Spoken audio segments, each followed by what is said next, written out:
research seminar for Mexican American Studies, and there was a lot of work that we had to do in a very short amount of time. We had to do field work and have a set of questions, and it was just a whole new experience. And so this is the project that I had worked on during that semester. The purpose of this research is to interview 3 Mexican American single mothers who are dependent on government assistance. The interviewed women all lived in the same city, and their ages ranged from 20 to 28 years of age. And all the women had been on some type of public welfare. Most of the women participated in a food stamp program or a child care assisted program. Therefore, pseudonyms will be used. The 3 women will be referred to as Erica, Irene, and Joanne, as requested by the interviewees. The intent is to use as much of the interviewee's words, phrasing, and interpretation as possible in order to obtain a real lived experience in their own voices. Previous studies have failed to undo the stereotypes and stigma associated with the people who are economically dependent on government. The ideas and concepts which the researchers outlined allows this research project to look upon a different demographic than those participants of the previous studies, specifically Mexican American single mothers in Texas. Mexican Americans are the minority of the San Antonio population. However, due to their own unique economic, social, cultural, and political histories, their experience will be different in the ways that they are stigmatized and the way in which they maneuver and create strategies of survival. The overall theme that reoccurred between every participant was the feeling of shame and guilt. The feeling of shame and guilt was the primary motivator for the interviewees' perceptions of themselves, and it was the driving factor for both positive and negative reactions. Irene reflected on some of her first experiences in childhood that shaped their ideas of welfare dependency. My mother took on a job at a local restaurant. She didn't earn much, but it was needed. Besides the money she made from the restaurant, she also applied for food stamps. My father freaked out. My dad started to yell at her for working and leaving us kids with no guidance or supervision. Then one day when he found out that she was also receiving food stamps, and it wasn't her extra money that was buying the food for the family, he took all the food from the fridge and threw it in the dumpster. The 3 participants are single mothers, and even though none directly stated that they felt that the possible reason for their welfare dependency could have been on the gendering of their roles, it is likely that this is the case. Joanne, the oldest of the 3, did however give some insight to the possibility that welfare dependency could have been avoided if either of her parents had spoken to her about money and financial planning. Joanne states, "I think the problem is that no one told me how to live on my own. When I turned 18, I thought it would be easy. I got an apartment with a girlfriend of mine, and right away I was in over my head, juggling bills, getting credit cards, shopping, and never budgeting. Then I got pregnant, and the new baby and the outrageous debt left me with little options. I could move back in with my parents and be a burden to them, or I could get on welfare and try to make it on my own. I felt ashamed and embarrassed, but it was still the better choice." Erica and Irene both used the word shame when asked how they felt about their welfare dependency. Erica, after reflecting on her lived experiences with welfare in her home, states, "I guess I realized that I shouldn't feel bad about getting help, but at the same time I do feel guilty.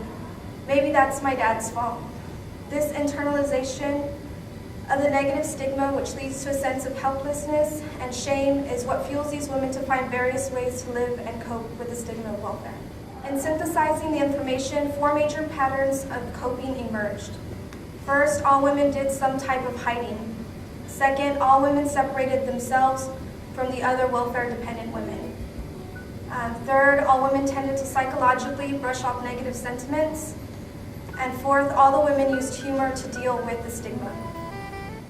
All 3 women have participated in the food stamp program, and all described instances where they tried to conceal their food stamp card. Erica, the youngest of the 3, explains that she intentionally goes to the grocery store at a time when she knows there will be very little people, mostly late at night or early in the morning. Irene reflects on this realization. "I didn't even know that I was worried about people seeing my Lone Star card until now. I mean, I carry everything else in my wallet, my Social Security card, and I don't even use that. My Lone Star card stays at home until I'm ready to go to the grocery store." Irene does not tell her own children that they are on welfare. When I asked why, she told me a story about an experience she had as a preteen in middle school. "I was poor growing up, and I tried real hard to fit in with everybody else. I wouldn't let people come to my house because I didn't want them to see how I lived. Well, I guess that wasn't enough because my clothes gave away my poorness. One day at school, this girl told me that I looked nice and that I should start dressing nice all the time. It was a compliment of sorts, but all I could think about was how I looked all the other times. I felt like crap. The next coping strategy was us versus them. And what they talked about how there's the stereotypes, and they list the things that they felt, that how people perceived women on welfare. And of course, there's the one stereotype that Mexican women are single and they just continue to have children and they can't afford them. And so they talk about how they also are aware of that, and they do make an effort to not be associated with them in that way. They keep their kids well groomed. There was one of the girls who she had free public assistance with childcare, and she made sure that if she wasn't working, she was there getting her kids because she didn't want to feel like she was abusing the system. Another coping strategy was for them to give themselves these pep talks, internalize, and like in their heads telling themselves, it's okay. The younger the woman was, the less she did of that pep talking. And the older one said it was almost like a daily ritual where she had to tell herself what she was doing and how she lived her life was okay. The last coping strategy is humor, and what a lot of the women tended to do was mock the welfare system. And in doing that, they also mocked their position within the welfare system, stating, making fun of the questions that were asked and answering them in a humorous way, like, yeah, right, I would really tell someone that I pawned my ring to buy groceries, even though they ask you, have you sold anything, any of your possessions in the last whatever days. We learn how early in the development of social identity, stigma is already playing a role on how a person on welfare is deemed deficient in society. Parents are arguing, children are being picked on, and early in life, not meeting the standard of the American dream can lead to feelings of failure and inadequacy. How gendering can drastically alter a person's perception of what it means to be on welfare.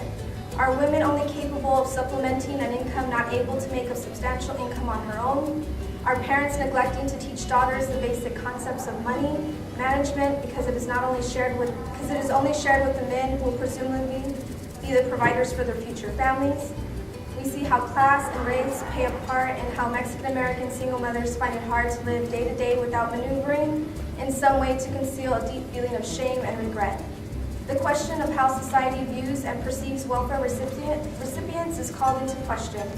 Issues of disconnectedness and hypocrisy arise. But what would you say was like the key thing that helps to fight those kinds of negative perceptions?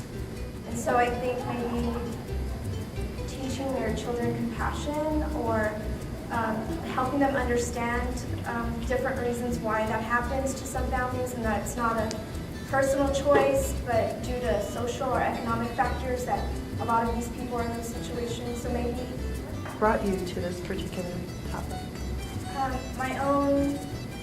I'm also a single mother on welfare, so I know how I feel about it, but I didn't know because nobody talks about it. Right. We don't talk about it with each other.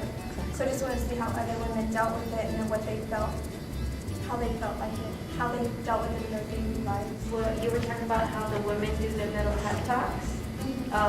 Growing up, we were also on welfare, and I remember distinctly hearing my mom, giving herself pep talks, and then like putting me next to the mirror and her next to the mirror, or right in front of the mirror, giving, sharing that experience with her. So I thought that was really interesting that you mentioned that.